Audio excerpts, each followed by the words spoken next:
नमस्कार मंडळी. मी मंदार केळकर. मराठी विश्वच्या आजच्या प्रेसिडेंट वर्सेस प्रेसिडेंट भागामध्ये आपल्या सर्वांचं स्वागत आहे. आज आहे आषाढी एकादशी, देवशयनी, सगळ्यांना माहितीच असेल. अ, आज त्याबद्दल तुम्हाला सर्वांना आषाढी एकादशीच्या शुभेच्छा.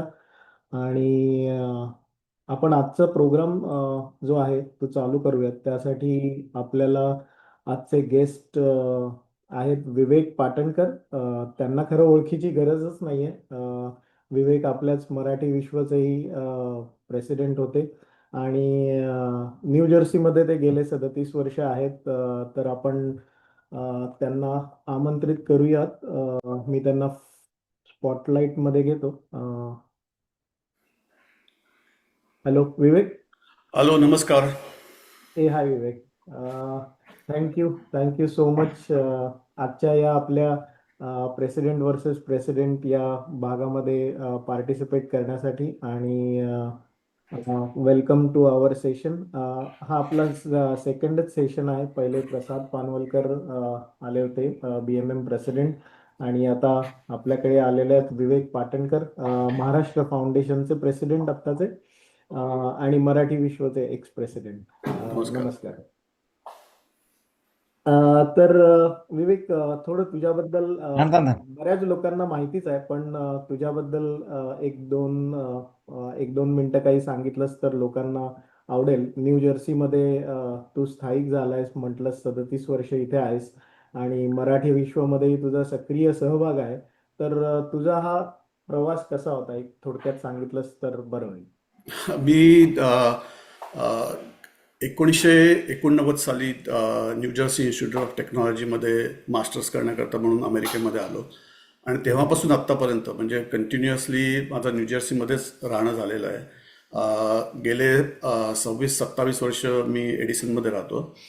आणि आल्यापासून त्या काळामध्ये मराठी विश्व ही अतिशय म्हणजे मराठी लोकांकरता अतिशय जवळची संस्था होती. कारण म्हणजे गणपती किंवा दिवाळी अशासारखे कार्यक्रम त्यावेळेलाच नाटकं जे करायचे लोकल लोकांची वगैरे, तर त्याच्यामुळे मराठी विश्व परिचित होतं.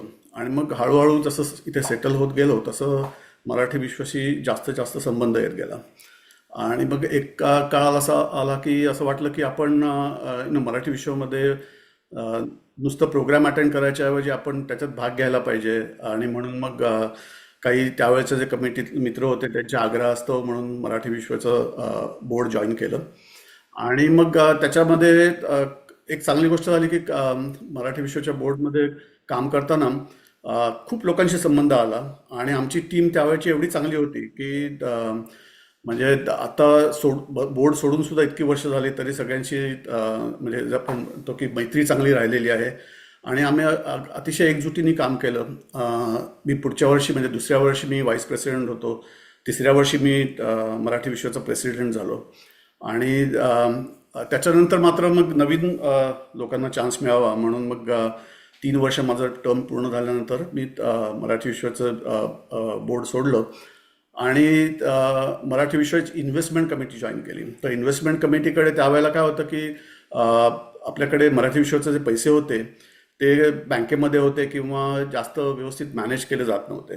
तर मग नवीन कमिटीत मध्ये भाग घेऊन आम्ही ते बऱ्यापैकी सुसूत्रता आणली त्याच्यामध्ये. आणि ते पैसे व्यवस्थित मॅनेज केले गेले असं मला वाटतं. आणि तर मला वाटतं की त्या मराठी विश्वाच्या सगळ्या विश्वस्तांना किंवा बोर्ड्सना माहिती असेल की वर्षानुवर्ष आपण त्या ठेवी व्यवस्थित मेंटेन केलेल्या आहेत. आणि मग पुढे आपलं MVCCचा सेल झाल्यानंतरचं सुद्धा पुढे ते कंटिन्यू केलं गेलं. सो अशा सगळ्या याच्यामधनं जास्तीत जास्त सहभाग मराठी कम्युनिटीमध्ये वाढत गेला.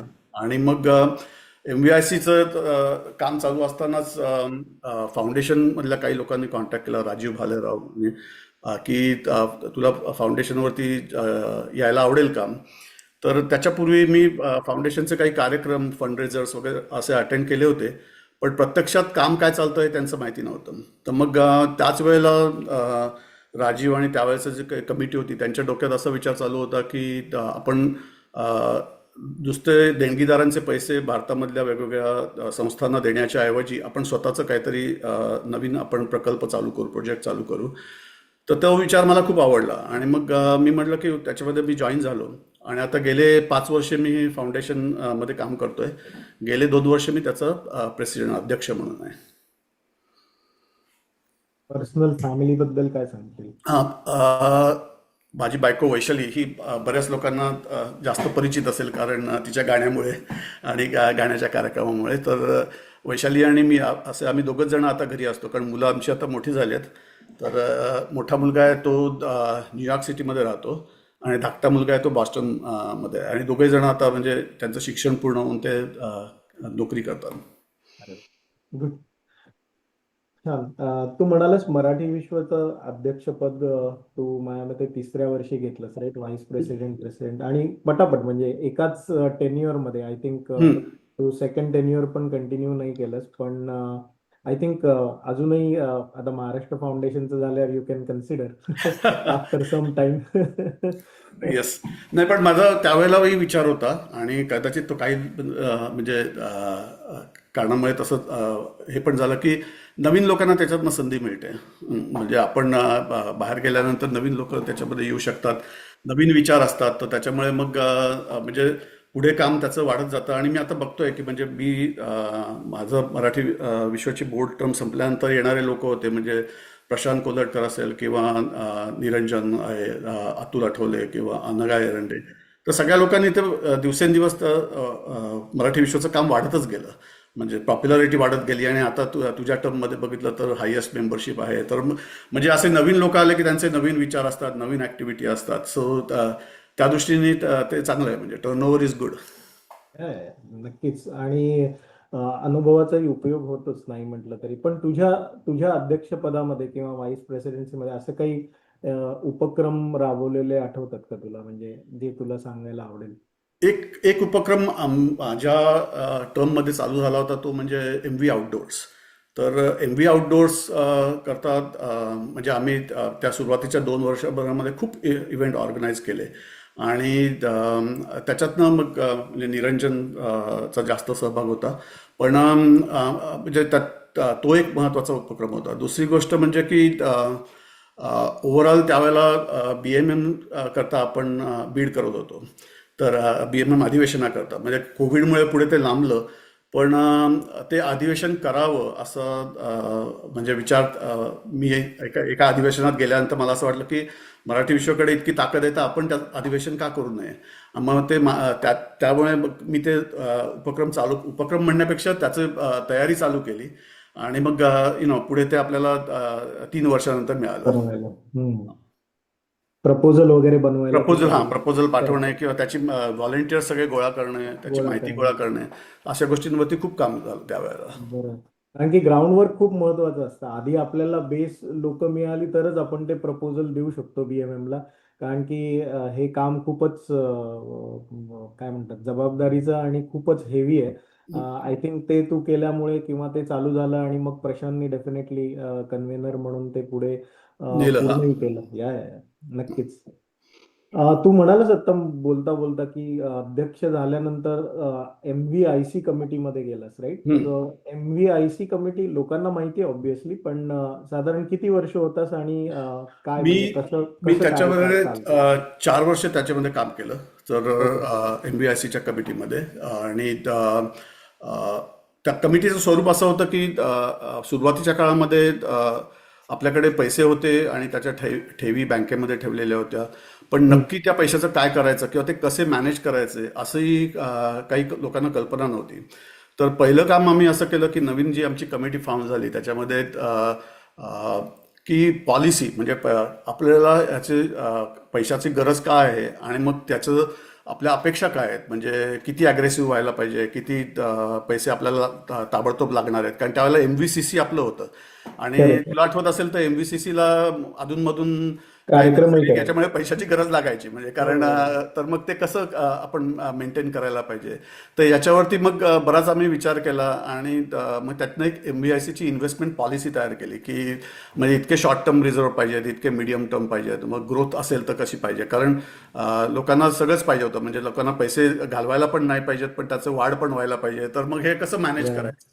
तर अगदी. मला असं वाटतं की म्हणजे माझ्याबरोबर जे काम करणारे सगळे लोक होते त्यांच्यामुळे ते शक्य झालं, म्हणजे की MBIC पण काम. आणि मला माहिती आहे की अजूनही ते व्यवस्थित चालू आहे. म्हणजे आता MBCC विकल्यानंतर सुद्धा MBIC कडे फंड्स आहेत आणि त्या फंड्सचं मॅनेजमेंट चांगलं होतं म्हणजे. आहे नक्कीच, कारण की मी जेव्हा प्रेसिडेंट झालो त्याच वर्षी आपण ते ट्रान्झिशन केलं आणि नाडकर्णींनी ऑन बोर्ड केलं होतं आपण, आणि correct. He is also doing phenomenal हो या, job. He is doing phenomenal job, right. आणि आणि मला आणि वाटतं की दुसरं आपण, मला वाटतं त्याला असं चालू केलं होतं की सुरुवातीला MBICच्या तसा मराठी विश्वाशी काही संबंध नव्हता. म्हणजे त्यांचे अपडेट्स वगैरे असे वेळेवरती कधी यायचे नाहीत. मला वाटतं तू आणि मी असताना, मला वाटतं आपण ते चालू केलं. मला वाटतं अनघा असताना मन- आपण की प्रत्येक महिन्याला किंवा प्रत्येक महिन्याला एकदा भेटूया. महिन्याला एकदा भेटून मराठी विश्वाचे फायनान्सेस कसे आहेत आणि MBIC कशी मदत करेल किंवा त्याच्यातनं काय करायला पाहिजे ह्याचा आपण प्रत्येक महिन्याला भेटून मला वाटतं आपण चर्चा करत होतो. आणि त्याचा खूप म्हणजे फायदा झाला. आणि बोर्डमध्येही कोणाला इंटरेस्ट असेल तर आजकाल तर त्यांनाही आपण रिपोर्ट पाठवून त्यांनाही इन्क्लूड करून घेतो, त्यामुळे ते पण एक बोर्ड मेंबर वगैरे पण सगळे अपडेटेड असतात त्यामुळे. Correct, correct.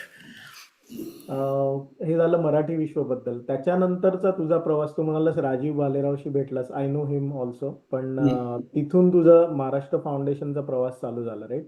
हो.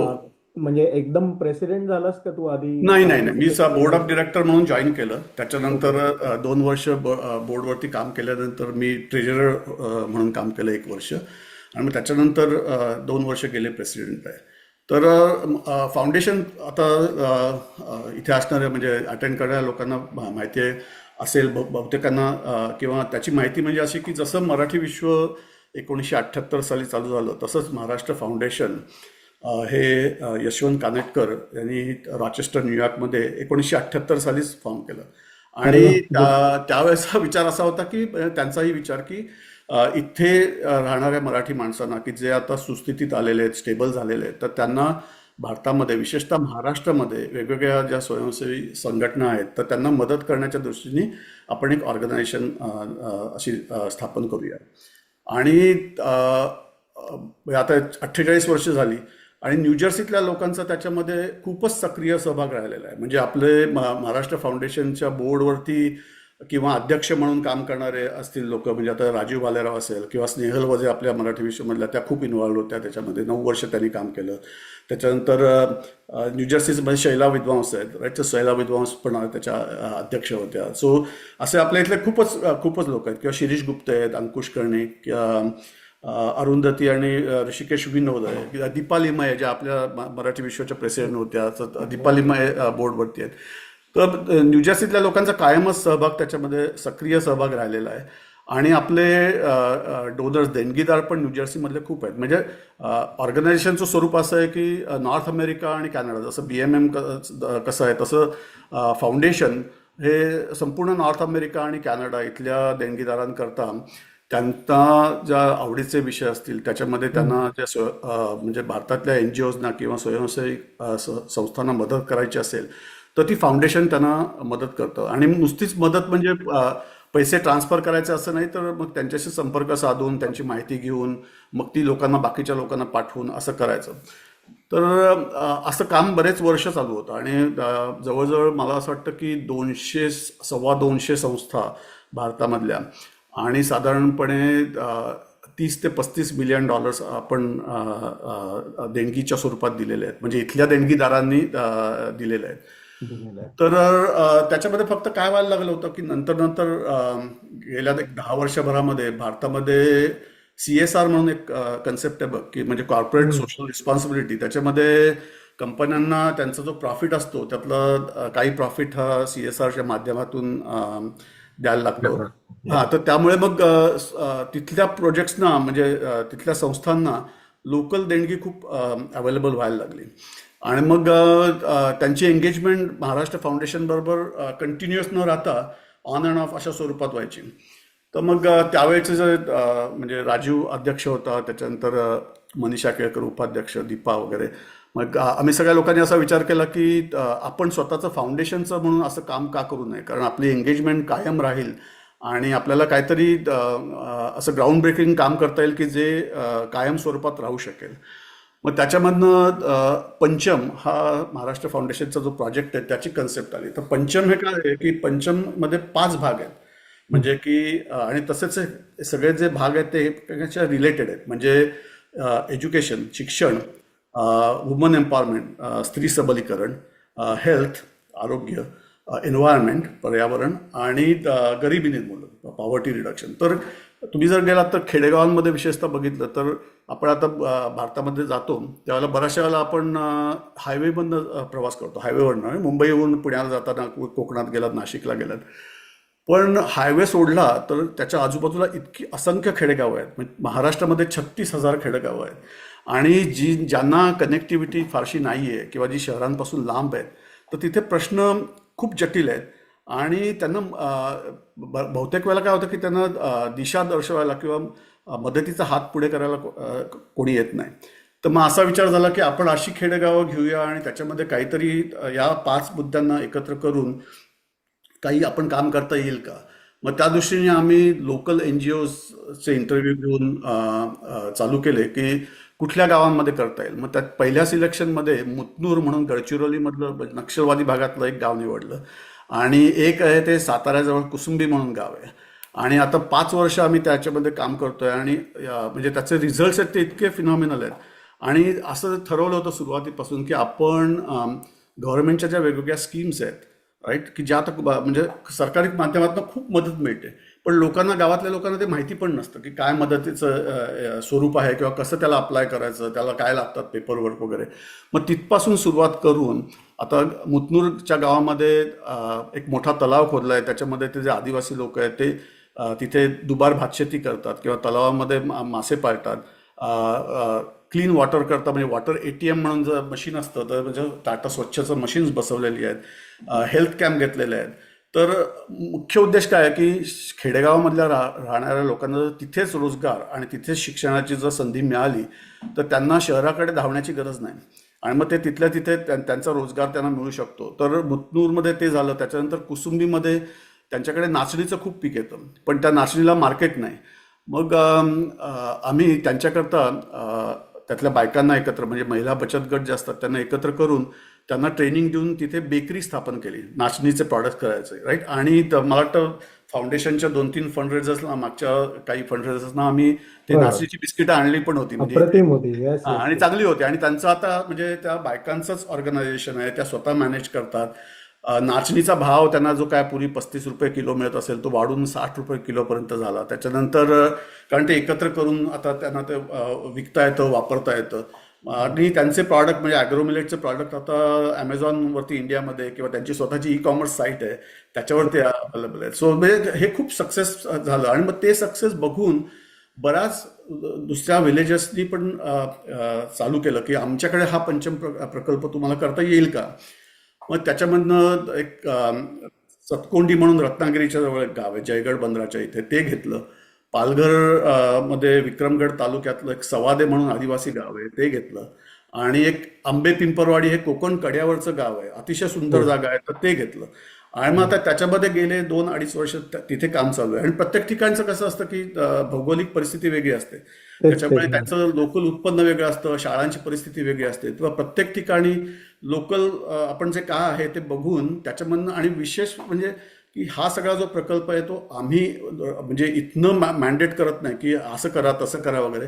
तर गावातल्या लोकांचा सहभाग घेऊन त्यांना काय पाहिजे आणि त्यांचे विचार काय आहेत आणि त्यांच्यात म्हणजे शेवटी असं आहे की आपली एंगेजमेंट ही काही काळ राहणार आहे आणि गावातल्या लोकांना ते पुढे त्यांना न्यायचं. तर ते हे ऑपरेशन कसं त्यांना करता कसं येईल. चालू. पण तू जसं म्हणालच आता ते नाचणीचं आहे, पण प्रत्येक गावासाठी नाचणी नाही, त्यांच्या त्यांच्या प्रॉडक्ट्स करेक्ट. प्रमाणे तुम्ही करेक्ट. ते म्हणजे डेव्हलप करणार. आता सतकोंडी गावामध्ये जांभ्या दगडाची जमीन आहे आणि तिथे पाणी टिकत नाही. तर मग तिथे शेवग्याचं उत्पन्न चांगलं येऊ शकतं कारण त्या गावामध्ये काही शेवग्याच्या जाती आहेत. मग आम्ही कोकण कृषी विद्यापीठाची त्यांची गाठ घालून दिली. मग त्या शेवग्याचा आता बायोमार्कर्स बघून म्हणजे इवन काय GI टॅगिंग वगैरे करायचा प्रयत्न चालू आहे. आणि गेल्या वर्ष आणि या वर्षभरामध्ये मिळून आम्ही ऑलमोस्ट 3,500 शेवग्याची झाडं त्या गावकऱ्यांनी लावली. आणि आता दुसरं वर्ष आहे, म्हणजे तिसऱ्या वर्षामध्ये त्याच्या शेवग्याच्या पानांचं उत्पन्न चालू होईल. मोरिंगाची जी पावडर असतं किंवा लिव्स, तर आता ती विकू शकतात. तसं पालघरच्या इथे गवारीचं पीक खूप येतं. म्हणजे तिथे नदी आहे आणि नदीच्या शेजारी गवारीचं पीक खूप येतं. मग त्याच्यापासून आता आम्ही विचार करतोय की ते बल्कमध्ये गवार कशी विकून त्याचं गवार गम किंवा असं व्हॅल्यू ॲडेड प्रॉडक्ट कसे करता येतील, किंवा पिंपरवाडीच्या इथे एक पर्टिक्युलर टाईपचं भात पीक येतं. म्हणजे त्याला रायभोग म्हणून त्या जातीचं नाव आहे. तर त्याचा हातसडीचा तांदूळ करायचा, म्हणजे हाऊ व्हॅल्यू ॲडिशन करून त्या गावकऱ्यांना त्याच्यातनं जास्तीत जास्त पैसे कसे मिळता येतील. आणि प्रत्येक ठिकाणी असाच विचार केला की प्रत्येकाने जाऊन स्वतःचं काहीतरी वेगळं करण्यापेक्षा सगळ्या गावकऱ्यांना एकत्र आणून त्यांची कोऑपरेटिव्ह, म्हणजे जी ॲग्रोमिलेट जी आहे संस्था, तर ती what they call is a farmers producer organisation, right. म्हणजे शेतकऱ्यांची मिळून तयार झालेली organisation, it's like a company. तर तशाच कंपनी आता वेगवेगळ्या ठिकाणी अशा निर्माण होणार आहेत. आणि आमचं गाव म्हणजे मागच्याच आत्ता आमची एजीएम झाली, तर त्या एजीएममध्ये आमचे एक देणगीदार आहेत, त्यांनी आम्हाला चॅलेंज केलं की हे तुम्ही या स्केलवरती करताय तर आपल्याला पुढे जाऊन प्रत्येक महाराष्ट्रात 30 जिल्हे आहेत, तर प्रत्येक जिल्ह्यामध्ये निदान एक तरी गाव आपण असं हे करायचं डेव्हलप, की जेणेकरून आजूबाजूच्या गावांना त्याच्यातनं प्रेरणा मिळेल आणि ते स्वतःची डेव्हलपमेंट करू शकतील. कारण शेवटी असं आहे की rural development is is is the key, right. म्हणजे तर अजूनही काही विचार करतोय, म्हणजे मुलांना टेक्निकल म्हणजे व्होकेशनल ट्रेनिंग कसं द्यायचं. तर एक पाबळला एक विज्ञान संस्था आहे, तर ते 1-1.5 वर्षाच्या कोर्समध्ये मुलांना व्होकेशनल ट्रेनिंग देतात. म्हणजे मोटर रिपेअरिंग म्हणा किंवा सोलर पॅनल इन्स्टॉलेशन. तर असं ट्रेनिंग द्यायचं किंवा स्कॉलरशिप्स द्यायच्या. म्हणजे जी मुलं कॉलेजला जातात मुंबईला, पुण्याला, कोल्हापूरला वगैरे, तर त्यांच्याकरता स्कॉलरशिप द्यायच्या. तर असं चालू आहे.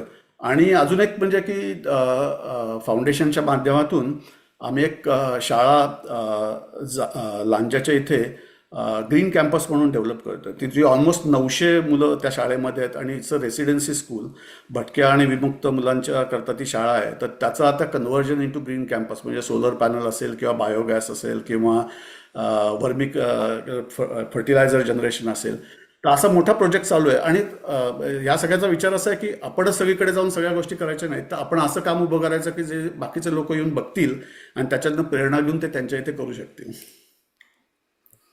खूपच इन्स्पायरिंग आहे, कारण की ह्या सगळ्या खेडेगावांमध्ये हे जर का निर्माण झालं तर नक्कीच आजूबाजूच्या गावांमध्येही उद्योग उद्योग किंवा काय म्हणतात बरोबर आहे. नोकरीच्या सगळ्या पॉसिबिलिटीज वाढू शकतील. आणि correct. Definitely it's really a good cause.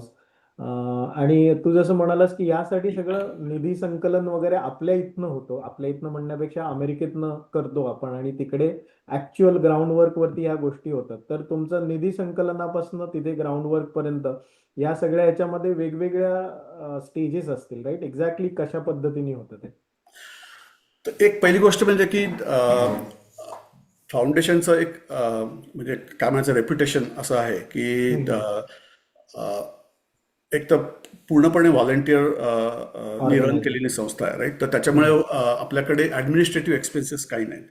तर बरोबर. आणि देणगीदारांचा बेस, ज्या लोकांनी वर्षानुवर्ष देणगी दिलेल्या आहेत त्यांचा बेस आपला खूप मोठा आहे.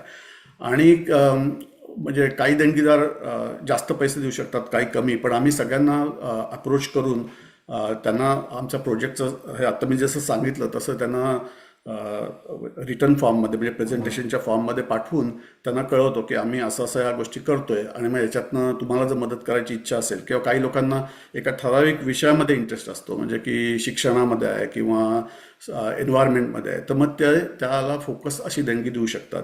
आणि मग त्या देणगीतनं मग आपण हे सगळे प्रोजेक्ट रन करतो. आणि साधारणपणे म्हणजे एका गावाकरता 3 वर्षाचं आमचं $1,00,000 बजेट आहे, 100,000चं. हो. तर म्हणजे तेवढ्या प्रमाणामध्ये आम्हाला ती डोनेशन गोळा करायला लागतात. आणि आत्तापर्यंतच्या कामामुळे लोक करतात. आणि मी म्हणजे हे पण हां, आणि आता नवीन एक आम्ही परत रिसरेक्ट करतोय प्रोजेक्ट सहाय्य म्हणून, म्हणजे की फक्त फाउंडेशनच्याच प्रोजेक्टना न करता आम्ही अजून काही एनजीओज किंवा जे काही वेगवेगळे कामं करतात भारतामध्ये त्याचं सिलेक्शन करून लोकांना डायरेक्टली त्यांना जर पर्यंत डोनेशन करायचं असतील तर we will help them with that. So तो प्रोजेक्ट सहाय्य बरोबर. आता लॉन्च झाला आता जुलैमध्ये. आणि बरोबर. हां, तर त्याचंही काम चालू आहे. त्यामुळे देणगीदारांना कॉन्टॅक्ट करणं आणि त्यांच्याकडनं म्हणजे लोकांना कन्व्हिन्स करणं की हे काम काय आहे आणि त्यांना माहिती देणं हे सगळ्यात महत्वाचं आहे. म्हणजे एकदा ती मिळाली की लोक जनरली देणगी द्यायला तयार असतात. मराठी विश्व पण कमिट करतच डेफिनेटली. येस. आपण यावर्षी पण आपण एखादा मॅचिंग फंड डेफिनेटली चालू करू नवीन प्रेसिडेंट आल्यावरती. राईट. आणि तर मंदार, तुला आठवत असेल तर गेले काही वर्ष आपण फाउंडेशन आणि मराठी विश्व हे एकत्रितपणे आपण सोशल अवॉर्ड द्यायला सुरुवात केली आहे. राईट. येस. हां, की मराठी विश्व, महाराष्ट्र फाउंडेशन, सोशल अवॉर्ड. आणि त्याचे आता ॲप्लिकेशन्स प्रत्येक वर्षी बघतो मी, तर इथली मुलं पण खूप अमेझिंग काम करतात. तर त्या दृष्टीने पण अजून विचार करतोय की सगळ्याच देणगीदारांचे पैसे भारतामध्ये पाठवायच्या ऐवजी आपल्याला अमेरिकेतला, जिथे आपण राहतो आणि जिथे आपलं म्हणजे इन्कम सोर्स आहे, तर ह्याच्यातनं आपल्याला इथल्या काही लोकल ऑर्गनायझेशन्सना मदत करता येईल का, की ज्या ग्राउंड वर्क करतायत. आणि आपल्याच इथल्या नाही तर अमेरिकेमध्ये म्हणजे इनर सिटीजमध्ये असतील किंवा एज्युकेशन रिलेटेड असतील, तर तोही आमचा विचार चालू आहे की इथल्या संस्थांना कशी मदत करायची. नक्कीच. MFMV अवॉर्ड लोकांना माहितीच असेल, कारण की ते आपण त्या मुलाला किंवा स्टुडंटला पर्टिक्युलरली देत नाही, तर त्यांनी ज्या ऑर्गनायझेशनला मदत केली त्यांना ती देणगी जाते आपल्या दोघांना, बरोबर आहे. मराठी विश्व आणि महाराष्ट्र फाउंडेशन. करेक्ट. आणि तू आत्ता जसं म्हणालास, काही काही इनिशिएटिव्ह दरवर्षी वेगवेगळे चालू असतात. जसं पंचम इनिशिएटिव्ह मध्ये तुम्ही गावं वगैरे निवडता. असं लेटेस्ट मध्ये जे नाचणीचं पिकाबद्दल तू म्हणालास, तसं लेटेस्ट गाव कुठलं आहे की ज्याला आपण एखादं मॅचिंग फंड मराठी विश्वतर्फे चालू करून पुढल्या प्रेसिडेंटला आपण हे सांगू शकतो की एखादा मॅचिंग फंड चालू करा, आणि मग आपण डेफिनेटली महाराष्ट्र फाउंडेशनला डोनेट करू शकतो ते. असं लेटेस्ट गाव आहे संगमनेरच्या जवळ हम्म. पळसखेड म्हणून गाव आहे. तर ते पळसखेड गावामध्ये एक मियावाकी जंगल म्हणून एक जंगलाचा एक प्रकार आहे, तर तिथे त्यांनी सुरुवात केलेली आहे. तर आम्ही त्या गावाला आता आमचा पुढचा प्रकल्प आहे तो चालू करणार आहोत, कारण त्या गावामध्ये असेच काही आदिवासी लोक आहेत आणि काही बिगर आदिवासी लोक आहेत, आणि त्यांच्या एकंदरीत आर्थिक परिस्थितीमध्ये खूप तफावत आहे. म्हणजे जे शेतीहीन असलेले बिगर आदिवासी लोक आहेत, तर त्यांच्याकरता काय करता येईल अशा दृष्टीने आता म्हणजे त्यांच्याकरता अंगणवाडी किंवा त्या मुलांना शिक्षणाची संधी कशा मिळतील. आणि ही जी मियावाकी गार्डन, म्हणजे तुम्हाला कोणाला जे ऐकत असतील त्यांना इंटरेस्ट असेल तर सर्च करून बघा की कसे ती वेगळ्या वेगळ्या प्रकारची की डेन्स फॉरेस्ट कसं निर्माण करायचं.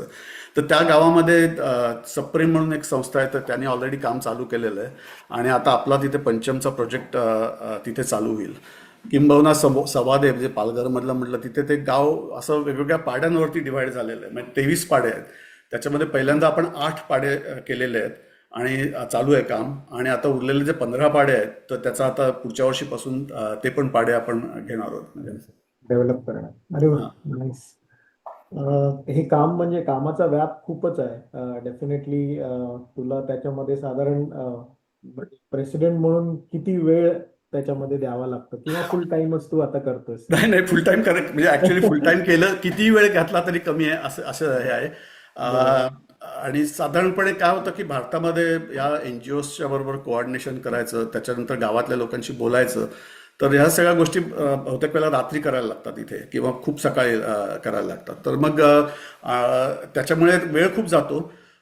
पण मी आता जे लोक अटेंड करतात त्यांना हेही सांगतो की foundation is open for volunteering. म्हणजे तुम्हाला जर कोणालाही याच्यामध्ये जर व्हॉलेंटिअर करायची इच्छा असेल आणि तुमची जी काय स्किल्स असतील, राईट, तर त्या दृष्टीने म्हणजे वी आर ऑलवेज वेलकमिंग की कोणाला जर जॉईन करायचं असेल किंवा व्हॉलेंटिअर करायचं असेल तर नक्की, म्हणजे एव्हरीबडी इज वेलकम. आणि ऍज अ प्रेसिडेंट म्हणून तुला असे काही चॅलेंजेस आहेत का, की जेव्हा आपण गावकऱ्यांशी बोलतो किंवा सरपंचांशी बोलतो, त्यांना असं वाटत असेल की अरे डॉलर्स आपल्याकडे येत आहेत तर आपण ते करावे, ते त्याचं म्हणजे रिअलायझेशन कसं करतात ते लोक, की बाबा हा वी वी ट्रस्ट देम आणि आता आपण हा प्रोजेक्ट चालू करतो खरं? नाही त्यामध्ये एक एक महत्वाचं म्हणजे दोन दोन प्रकार आहेत. एक म्हणजे की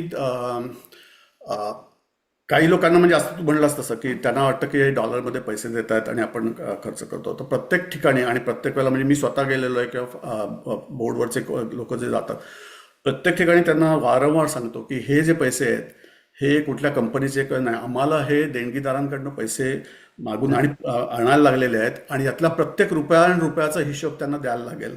आणि एका डॉलरची जी कोणाची तरी देणगी असेल तरी तो देणगीदार आम्हाला विचारू शकतो की माझ्या पैशाचं काय झालं, तर आम्हाला त्याचं उत्तर देता यायला पाहिजे. त्यामुळे जितका मिनिमम वेस्ट असेल, राईट, तितका. आणि जनरली बघितलंय तर आत्तापर्यंतच्या अनुभवानं 5 वर्षामध्ये तसं गावामधल्या लोकांमध्ये वेस्टेज होत नाही. किंबहुना अशीच गावं सिलेक्ट करतो की जिथे राजकारण कमी आहे किंवा गावातल्या लोकांमध्ये एकजुटी आहे. हा एक भाग झाला. दुसरी गोष्ट म्हणजे आता मुतनूर सारख्या आदिवासी गावामध्ये गेल्यानंतर तिथे त्यांचा एक सरपंच बाई होत्या, पण एक जुना रिटायर्ड झालेला सरपंच होता. त्यांनी मला बाजूला घेऊन विचारलं की, तर म्हणलं की तुम्ही एवढं इथे काम करताय, याच्यातनं तुम्हाला काय मिळतं, म्हणजे तुम्ही कशा करता करताय. म्हणजे त्याला असं हो, वाटलं होतं की आमचा काही काही तिथे जाऊन त्यांच्या करण्याचे. जमिनी घ्यायचा किंवा असा काही उद्देश हो, आहे का, म्हणजे राईट. उद्देश आहे. तर म्हटलं हो. असं काही नाही, एक तर राहतो आम्ही अमेरिकेमध्ये, पण म्हटलं आमचा उद्देश एवढाच आहे की तुमचं काहीतरी चांगलं व्हावं म्हणून. तर तो म्हणला की मला समजतच नाही की तुम्ही एवढ्या लांबून येऊन आमचं चांगलं व्हावं म्हणून का मदत करताय म्हणून. सो दॅट वॉज एक कम्प्लिटली वेगळा वेगळा अनुभव होता. पर्स्पेक्टिव्ह असू शकतो की हे लोक डायरेक्टली तिकडनं इकडे येतात आपल्या चुकून जमिनी वगैरे, तर हा, असं काही आहे का एक्झॅक्टली. काय? डेफिनेटली वेगवेगळे अनुभव आहेत हे तुझ्यासाठी. आणि म्हणजे आतापर्यंत ही वेगवेगळी कामं केलीस, तसंच तुझं अजून काही आहे का की काय म्हणतात ना आपली विश लिस्ट, तसं काही आहे का तुझ्या विश लिस्ट मध्ये ते सांगशील? महाराष्ट्र फाउंडेशन साठी पण सांग, आणि अजून काही दुसरी एखादी विश लिस्ट असेल किंवा बकेट म्हणजे लिस्ट असेल. हा पर्सनल विश लिस्ट आहेच, पण म्हणजे पर्सनल विश लिस्टमध्ये आता हायकिंगला कुठे जायचं आहे म्हणा, किंवा मोटरसायकलिंगमध्ये मला इंटरेस्ट आहे. तर मी म्हणजे लेह लडाखची मोटरसायकलवर ट्रिप केली होती, तशी आता आल्प्समध्ये करायची आहे किंवा साऊथ अमेरिकेमध्ये करायची आहे, असा असा विचार आहे. म्हणजे कधी वेळ मिळतो ते बघूया. आणि फाउंडेशनच्या दृष्टीने एक थोडंसं असं हे करायचं की तिथले म्हणजे भारतातले महाराष्ट्रातल्या खेडेगावातले विद्यार्थी आणि इथे स्कूल गोईंग म्हणजे जे आपले स्टुडंट्स आहेत तर यांचं एकमेकांमध्ये कनेक्शन कसं करायचं. कारण सेकंड और थर्ड जनरेशनमधली जी मुलं आहेत की ज्यांना इंटरेस्ट आहे पण त्यांना अपॉर्च्युनिटी नाही आहेत, किंवा इथल्या मुलांना महाराष्ट्रात जाऊन व्हॉलेंटिअर काम करायचं असेल की 1 महिनाभर किंवा 2 महिने म्हणजे सुट्टीमध्ये जाऊन काम करायचं असेल, तर तशा अपॉर्च्युनिटीज कशा निर्माण कराव्यात या दृष्टीने करतोय. कारण बऱ्याचशा वेळेला इथल्या मुलांना पण एकदा त्यांनी ते विश्व बघितलं ना की म्हणजे त्याच्यातनं त्यांना बऱ्याच गोष्टी शिकायला मिळतात. म्हणजे त्या तिथल्या मुलांना ते शिकू शकतात आणि त्यांना शिकायला पण मिळतात. तर असा प्रोग्राम आता डिझाईन करायचा म्हणजे विचार चालू आहे. म्हणजे त्या दृष्टीने प्रयत्न करतोय. तू म्हणालच तसं हायकिंग आणि बायकिंग पण आहे, तसंच मला वाटतं तू नाटकातही कामं केलेली आहेस ना? नाटकात काम केली आहेत आणि म्हणजे न्यूजर्सीमध्ये केलेली आहेत, म्हणजे माझ्या स्टुडंट डेज पासून. हो. आता ते जरा असं लक्षात आलं की आता आपल्याकडे खूप तसा टॅलेंट वाढलेला आहे, त्याच्यामुळे माझ्यासारख्या माणसाला आता नाटकात काम करायची गरज नाही आहे. म्हणजे ज्यावेळेला पण हाऊस म्हणून, आणि त्याच्यातनं मजा खूप येते. म्हणजे तू तू स्वतः आता नाटकात काम केलेलं आहेस, तुला माहितीच आहे की हो. म्हणजे नाटकाच्या तालमी हा सगळ्यात म्हणजे एन्जॉय करण्याची गोष्ट असते. एन्जॉय म्हणजे करण्याची हा गोष्ट. म्हणजे stage performance is one, yes. पण ही प्रोसेस खूप प्रोसेस अनुभवायला खूप. मजा येते. हा. सगळं आपलं टीम वर्क आणि मग नंतरच्या मजा मस्ती आणि या. मग ऍक्च्युली परफॉर्मन्स. येस. तर आपण जसं म्हटलं की पॉडकास्ट फारच आपण लांबवत नाही, एक अर्ध्या तासाचा असतो. एक शेवटचे रॅपिड फायर राऊंड आहे तुझ्यासाठी. Sure sure. तर आत्ताच जसं म्हणालास तू नाटकही करतोस आणि हे समाजकार्यही चालूच आहे. तर काय आवडेल, नाटक की समाजकार्य? समाजकार्य. ओके. नंतर दोन ऑप्शन आहेत की फंड रेझिंग मीटिंग का ऍक्च्युअल रंगमंचावरती रिहर्सल. रंगमंचावरची रिहर्सल जास्त अपिलिंग आहे, पण फंड रेझिंग मिटिंग करायला लागतात म्हणजे. करायला लागतं. बरोबर. पर्सनल याच्यावरती तुला चहा का कॉफी, व्हॉट इज ऑप्शन? चहा. ओके. आणि जनरली आपल्या इथे जेव्हा इव्हेंट होतात, म्हणजे community event in new Jersey, का तुला एम एफ साठी जे तू गावामध्ये प्रोजेक्ट करतो, प्रोजेक्ट व्हिजिट करतोस, व्हॉट इज युअर चॉईस? दोन्ही, कारण प्रत्येकाची मजा वेगळी आहे. म्हणजे प्रत्येकाची मजा वेगळी आहे. राईट. आणि हा थोडा वेगळा प्रश्न आहे की एक दिवस जर तुला सुट्टी मिळाली तर तू पुस्तक वाचशील का नेटफ्लिक्स बघशील? पुस्तक पुस्तक डेफिनेटली पुस्तक. या कारण की सारखंच आपण या क्षेत्रामध्ये असतो आणि आय टी किंवा I think you are in finance, right? हा. त्यामुळे सारखंच कम्प्युटरकडे बघितलं जातं, त्यापेक्षा पुस्तक इज अ गुड ऑप्शन. एक शेवटचे दोन प्रश्न आहेत की एका शब्दात उत्तर द्यायचं झालं तर तुला, म्हणजे ऍक्च्युली 2-3 आहेत प्रश्न. तर तुझं प्रेरणास्थान काय आहे या सगळ्या कामासाठी? अ, माझे वडील. आणि तुझा आवडता एखादा मराठी नाटक प्रकार? मला वग किंवा हास्य वग किंवा वग स्टाईलचं नाटक जास्त आवडतं. वग. अरे वा. हां. Right, right. आणि समाजकार्य करतानाची एखादी महत्वाची गोष्ट तू काय सांगशील सगळ्या ऑडियन्सला? एका शब्दात सांगणं कठीण आहे, पण त्याच्यातनं तुम्हाला आनंद मिळतो एवढंच फक्त बघा, बाकी काही बघू नका. नक्कीच. तर आपण आता जास्त लांबवत नाही आहोत आणि विवेक, खूप खूप धन्यवाद आजच्या या मराठी विश्वाच्या पॉडकास्टवरती आल्याबद्दल. आणि आपण असंच अजून एखादा जर का भाग करता आला, कारण की माझं टेन्युअर ऑगस्ट पर्यंतच आहे. सो दर महिन्याला एक असा साधारण आमचा मानस होता की एखाद्या प्रेसिडेंटला आपण बोलूयात. तर आता एकच महिना उरलाय माझ्यासाठी, तर ऑगस्टमध्ये झालं तर, नाहीतर खूप खूप धन्यवाद विवेक आजच्या MV पॉडकास्टवर आल्यासाठी, आणि तुम्ही सगळ्यांनी आज अटेंड केल्याबद्दल पण धन्यवाद. धन्यवाद.